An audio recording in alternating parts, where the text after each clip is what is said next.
Good morning. It's Friday, the 30th of June, and I'm Govindraj Ethiraj in transit till the weekend and missing the pouring rains, utter chaos, deepening potholes, and unfinished bridges in Mumbai, India's financial capital. Our top reports for today. Mumbai is seeing more 100 crore rupee house deals than ever before. Global consumer brands are leading the next round of manufacturing investments in India as global supply chains shift and the Indian market grows. The Adani effect plays out as SEBI finalizes guidelines for more transparency amongst foreign investors. And the CEO's diet. What's a fiber diet and how should you be starting one?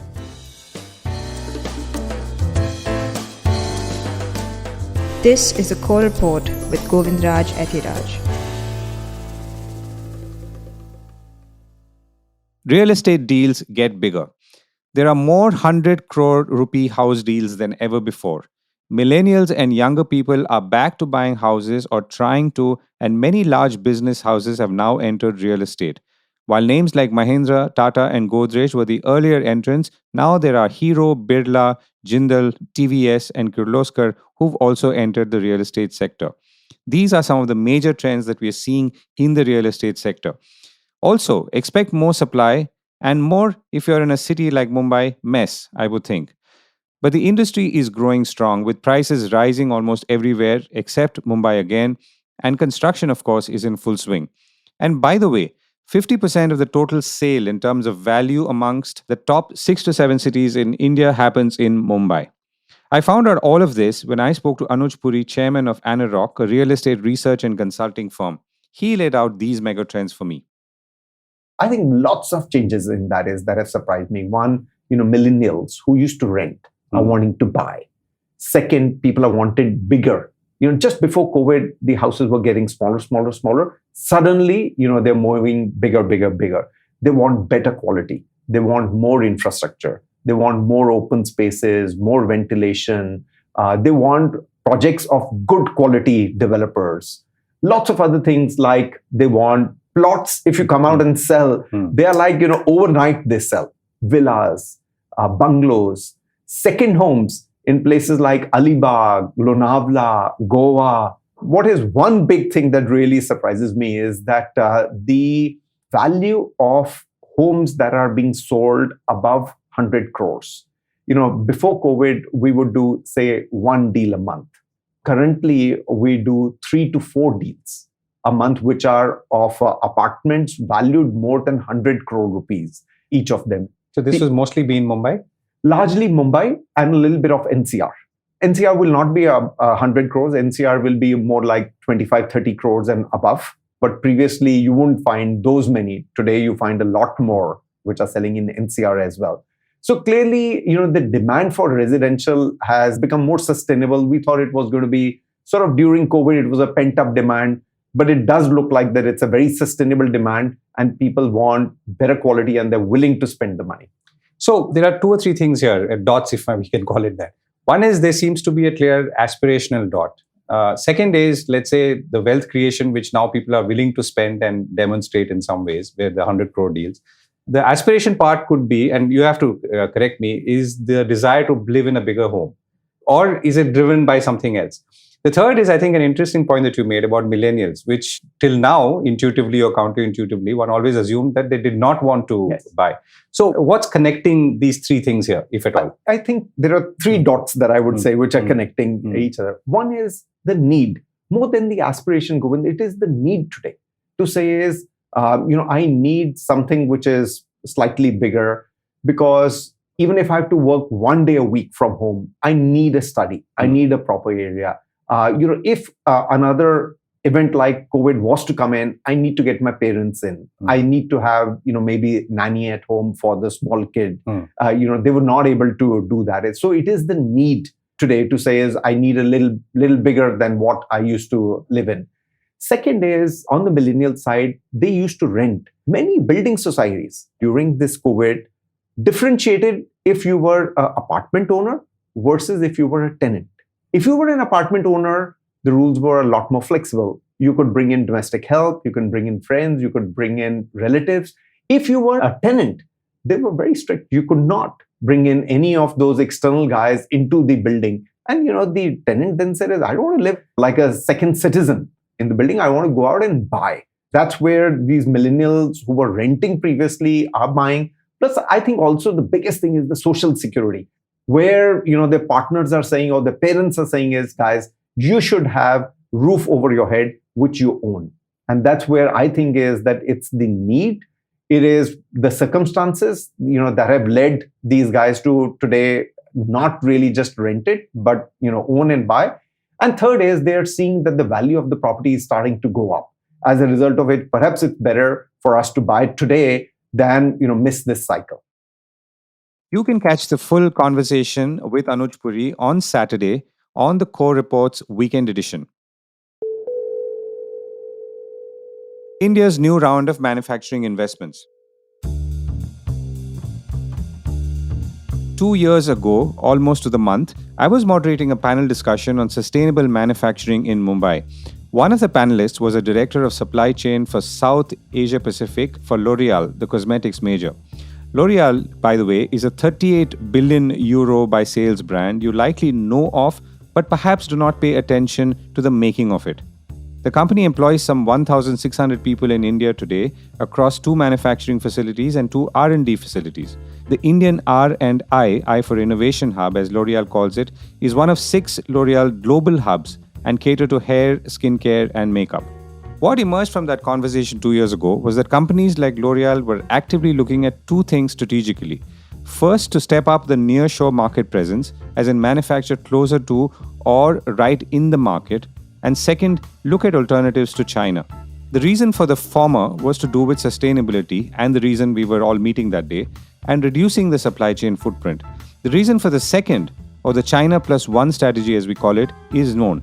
Now, Sanand in Gujarat, an hour's drive from Ahmedabad, has several manufacturing plants ranging from automotive to automotive ancillaries to chemicals and light engineering, including air conditioners. It's now seeing an interesting mix of very high-tech and consumer brand investment announcements. Micron Technology said earlier this week that it was setting up a 22,500 crore rupees semiconductor plant in Sanand. The assembly, test, marking and packaging facility will come up on 93 acres of land in an industrial estate there. The facility would transform wafers into what is known as ball grid array integrated circuit packages, memory modules and solid-state drives. India, as I have pointed out on this show in the past, is very keen to set up semiconductor capacity here because of its strategic nature and the fact that in a shifting geopolitical scenario, you don't want to be going around begging for chips, which connect to, by the way, almost everything in your home, car, and of course, mobile phone. But it's not just strategic semiconductor plants that are going to Sanand.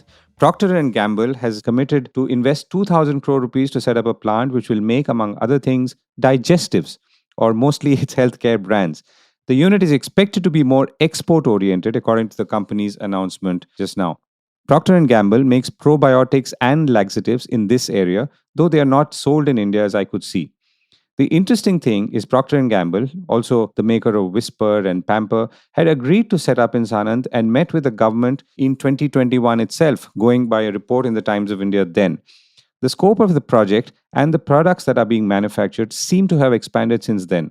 The TOI at that time also quoted officials, this is by the way in Gujarat, saying Procter & Gamble was moving production from Indonesia to Gujarat, which is an interesting move in itself and fits with what I broadly took away from my sustainable manufacturing panel discussion in 2021 June. Incidentally, around 10 years ago in 2013, Procter & Gamble had announced a major plant near Hyderabad, spread over 170 acres, making a wide range of products going beyond healthcare. Its other plants are in Baddi, Bhiwadi, Mandideep, Goa, and Ahmedabad, the last of which appears to have scaled up since its initial recce visits and meetings, like I mentioned. Now, the broader point is that while semiconductor projects will expectedly draw attention, there clearly is a steady flow of investments in areas where one would not have normally noticed, including consumer and healthcare products. The reasons are several, as I already touched upon, clearly being the domestic market and the government's push towards local manufacturing with incentives, and of course the other global shifts we spoke of earlier. Now, most of these investments will likely create proportionately more direct jobs because of their labor intensive nature, if I were to go by the claims of the companies on different occasions, which I do not really have reason to doubt much. Speaking of local manufacturing in unexpected areas, Japanese clothing and retail brand Uniqlo is looking to set up a significant presence in India through 20 production partners, the Economic Times has just reported. Uniqlo already has production partners in India, as would any global clothing or garment brand, but Uniqlo apparently wants to build production partners for the domestic market as opposed to the earlier lot, which were export oriented. Uniqlo, by the way, began operations in October 2019 in Delhi, has 6 stores in that city, and then added Lucknow and Chandigarh, and is now going to come to Mumbai and Bangalore. It also launched its own online store in June 2021. Uniqlo has factories all over Asia, with the most, not surprisingly, being in China, followed by Vietnam, Bangladesh, India, and Indonesia, apart from Japan, where it interestingly enough happens to have the least number of factories. Detailed disclosures for foreign investors are here thanks to the Adani effect. A key charge in the Adani Hindenburg imbroglio was that a handful of companies owned most Adani Group stocks who were somehow linked to each other and were driving up their stock prices in India. India's market regulatory body, the Securities and Exchange Board of India, had in May released a consultation paper saying foreign portfolio investors who have a substantial portion of their investments concentrated in a single Indian company would have to make additional disclosures. SEBI has now released guidelines on this matter, essentially trying to force offshore entities to reveal their true owners. The paper had said that the objective of this exercise was to foster and enhance trust and transparency and greater investor protection in the Indian securities market, thus obviously hinting that trust and transparency levels were either low or were lost. Going by data as of March 31st, 2023, SEBI has estimated around $31 billion or 2.6 lakh crore rupees or 6% of total foreign portfolio investment equity assets under management, and less than 1% of India's total equity market capitalization could fit the quote-unquote high-risk FPI category. SEBI's additional granular level disclosures now cover ownership, economic interest, and control for foreign portfolio investors meeting certain criteria on a full look-through basis, being the transparency that I referred to earlier. These enhanced disclosures are aimed at addressing possible circumvention of minimum public shareholding and takeover regulations, SEBI has said. SEBI's chairman has also said that if these disclosures are not made, then the FPI's licenses would be cancelled. Now, existing FPIs, which, just to remind you, are foreign portfolio investors, will have 3 months to bring down their positions, and new FPIs will have 3 months to meet the disclosure requirements. The SEBI has now said that the higher disclosure requirement will apply to FPIs holding more than 50% of their Indian equity assets under management in a single Indian corporate group. Individual FPIs or FPIs along with their investor group holding more than 25,000 crore of equity AUM or assets under management in the Indian markets. So the guidelines would apply to them. However, certain entities, not surprisingly, have been exempt. These include government and government-related investors, pension and public retail funds, certain listed exchange-traded funds, corporate entities, and verified pooled investment vehicles meeting certain conditions. Now, market analyst Ambarish Baliga, who I spoke to then, however, felt that investors would eventually circumvent this rule by pooling elsewhere or differently. In the markets, basically, investors make money, but the promoters generally create wealth, and that too only on books, because typically a promoter does not sell his holding unless it's a takeover or a sell-off. So whatever the promoter is holding, whether it's 75% or 50% or even 35%, any transaction in the promoter holding is closely watched by the markets, and generally selling by promoters is not really taken well by investors. So, how does the promoter make money from the stock markets since his equity holding only shows paper profits? Many promoters park their market holdings with friends, relatives, or known people, or professional warehousing entities. So when the stock moves up, they sell and profit out of it, and nobody really gets to know about it. And this parking also ensures that there is lower real free float in the market, and the manipulation actually gets that much easier. In case a real interest is generated in the market, then these shares are sold off or offloaded to the buyer, and everyone concerned is quite happy. But this is fine as long as the market cap of the company is about 2,000, 3,000 crores or below that. When it goes beyond, then the whole thing gets much more professional. And that's the time you need an overseas warehousing entity. and that becomes the FPI. And when a FPI name appears on the shareholder list, it automatically adds some value sentimentally. I think people who have been in the market do understand this. And when we actually check the FPI's other holdings, then we clearly see that it is concentrated in one or two stocks or maximum of 8 to 10 stocks. But the intention is clearly to warehouse, and what game is going on. So I think this step taken by SEBI, it's quite welcome. But at the same time, I'm quite sure that these guys who are involved in this will surely find a way out. Possibly a bunch of FPIs will come together and possibly hold 25, 30 stocks among themselves with the same intention of warehousing, and there'll not be too much of concentrated holding. Meanwhile, SEBI has also reduced the listing timeline after an initial public offer to 3 days after the closure of an issue from the current T plus 6 days. T means the day the issue closes for subscription. This will become mandatory for offers after December 1st this year and will be voluntary from September 1st this year. In general, this would mean that companies obviously have faster access to the capital raised, and investors can dump and run more quickly than ever before if they want to, of course.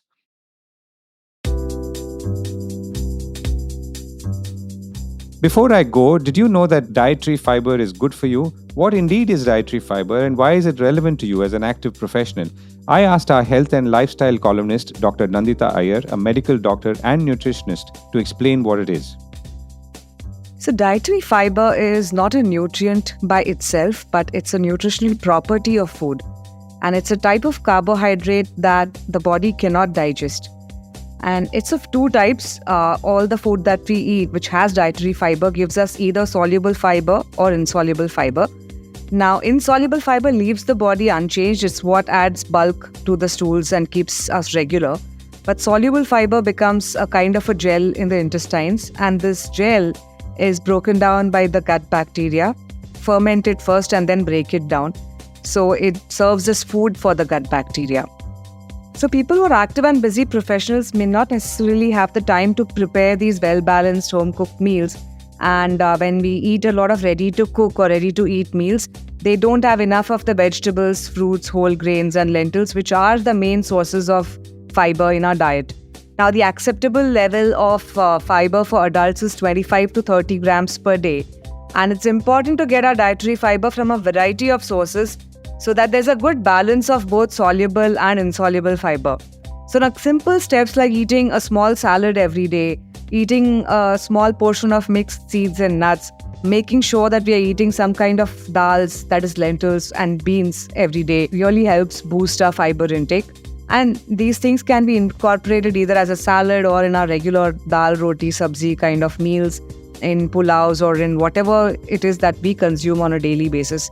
And then the other important thing is, if people are buying packaged foods or ready-to-eat foods, please always check the nutritional label, because that's a clear indicator of all the nutrients, including how much dietary fiber is there in that food. So check that there is at least 3 grams of dietary fiber in a 100-gram portion of that food. So these are the ways in which even a busy professional can ensure that they're getting enough dietary fiber in their everyday diet. Do read Dr. Nandita Iyer's weekly columns on www.thecore.in or thecore.in, and also find her every week on the Core Report, where she will pick up a new theme relating to food and wellness linked to her column. That's it from me for now. Have a great weekend ahead, and don't forget to tune in to the Core Report Weekend Edition with Anuj Puri for the mega trends that are shaping India's real estate industry right now.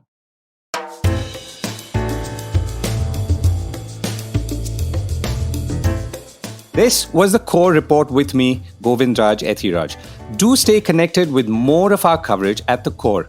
You can check out our website or sign up to our newsletter at www.thecore.in.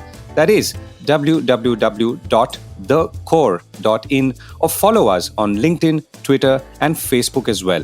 Now, we would love your feedback on how we can make business more interesting and relevant to you, including our reporting on India's vibrant manufacturing sector.